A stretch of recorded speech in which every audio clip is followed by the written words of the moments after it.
नमस्कार। कभी सोचा है कुछ ऐसे ग्रंथ हैं जो इतने पुराने हैं कि सदियों तक उन्हें लिखा ही नहीं गया, सिर्फ गाया गया। जी हाँ, ये वो ग्रंथ हैं जो दुनिया की सबसे पुरानी सभ्यताओं में से एक की बुनियाद हैं।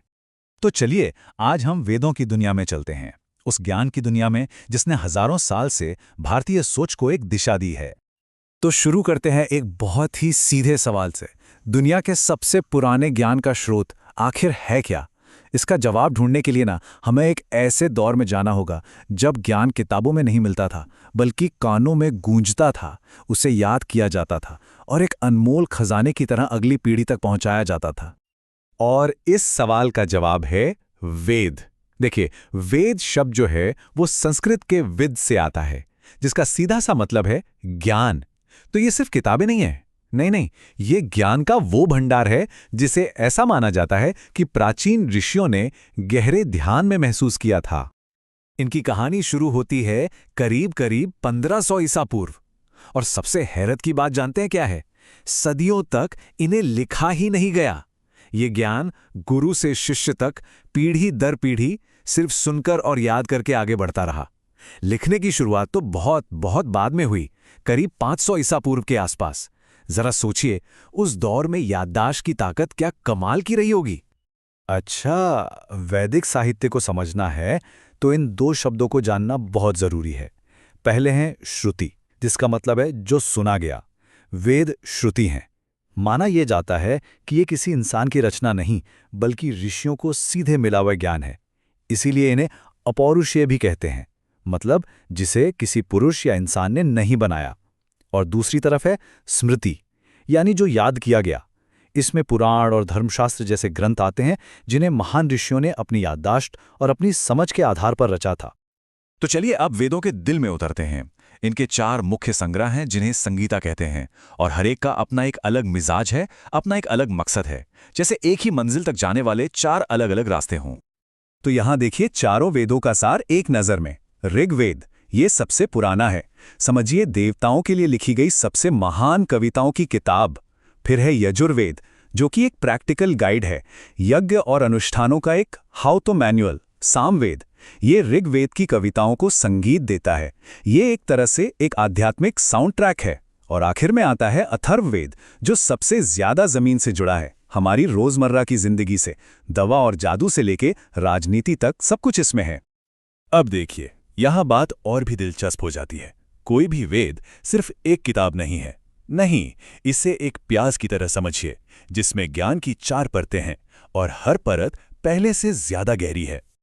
चलिए इन परतों को एक एक करके खोलते हैं। सबसे बाहरी परत है संहिता, ये मूल मंत्रों और भजनों का कलेक्शन है।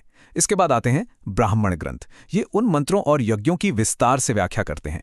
तीसरी परत है आरण्यक या वन ग्रंथ, जो इन यज्ञों के पीछे छिपे दार्शनिक रहस्यों पर मनन करते हैं, सोचते हैं। और सबसे अंदर दिल में है उपनिषद, जिन्हें वेदांत भी कहते हैं। ये आत्मा, ब्रह्मांड और परम सत्य के बारे में गहरी, बहुत गहरी बातचीत है। तो अब हर वेद में थोड़ा और गहरा उतरते हैं और शुरुआत करते हैं सबसे पुराने, सबसे पहले वेद से। ऋग्वेद, ये सिर्फ वेदों में सबसे पुराना नहीं है, बल्कि ये तो पूरी इंडो यूरोपीय भाषा परिवार के सबसे पुराने ग्रंथों में से एक है। इसे पढ़ना ऐसा है मानो हजारों साल पहले के वैदिक लोगों के मन में झांकने के लिए एक खिड़की खुल गई हो, एक ऐसी दुनिया जो आश्चर्य, श्रद्धा और कविता से भरी हुई थी। और इसके आकार का अंदाजा जरा इस नंबर से लगाइए। ऋग्वेद में 1028 सूक्त मतलब हिम्स हैं, जिन्हें 10 किताबों या मंडलों में बांटा गया है, और इसमें 10,000 से भी ज्यादा श्लोक हैं।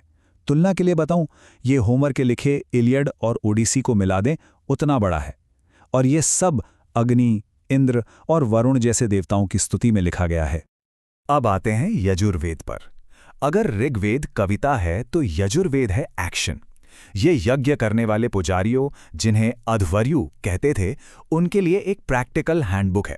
इसका हर मंत्र एक तरह का निर्देश है, यज्ञ की वेदी बनाने से लेकर आखिरी आहुति देने तक हर कदम पर गाइड करने वाला।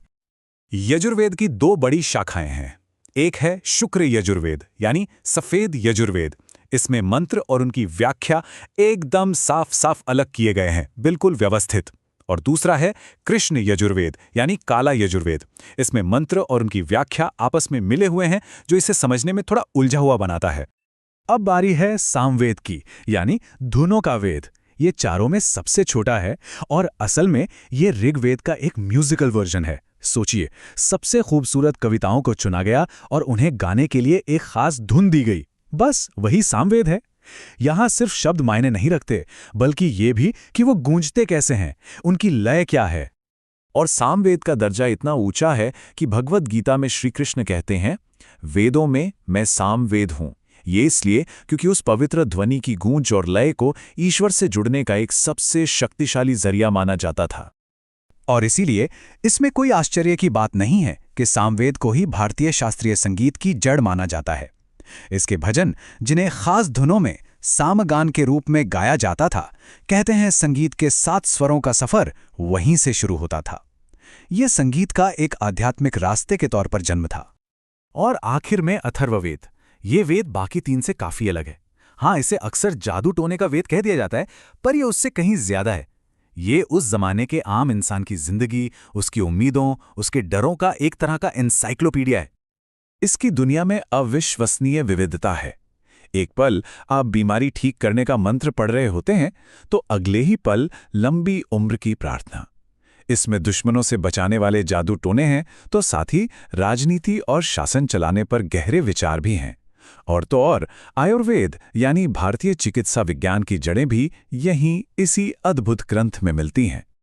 तो इन 4 वेदों और उनकी परतों को समझने के बाद सवाल ये उठता है कि इनकी विरासत क्या है, इनका असर कितना गहरा रहा है। सच तो ये है कि प्राचीन भजनों से लेकर आधुनिक दर्शन तक वेद भारतीय आध्यात्मिक और सांस्कृतिक सोच की नींव रहे हैं। हजारों सालों से इन्होंने इस उपमहाद्वीप में धर्म, दर्शन, समाज और कला, हर चीज को एक दिशा दी है। और ये सब हमें एक आखिरी सवाल पर लाकर छोड़ता है। हजारों साल पुराना ये ज्ञान आज की इस तेज रफ्तार दुनिया में क्या मायने रखता है? हो सकता है कि उनके रीति रिवाज हमें आज थोड़े दूर के लगे, पर ब्रह्मांड, चेतना और जिंदगी के मकसद को लेकर जो सवाल उन्होंने उठाए थे, वो सवाल आज भी उतने ही ताज़ा हैं जितने 3000 साल पहले थे। ये वो सवाल हैं जो हमें अंदर झांकने पर मजबूर करते हैं, और शायद यही वो विरासत है जो कभी पुरानी नहीं होती।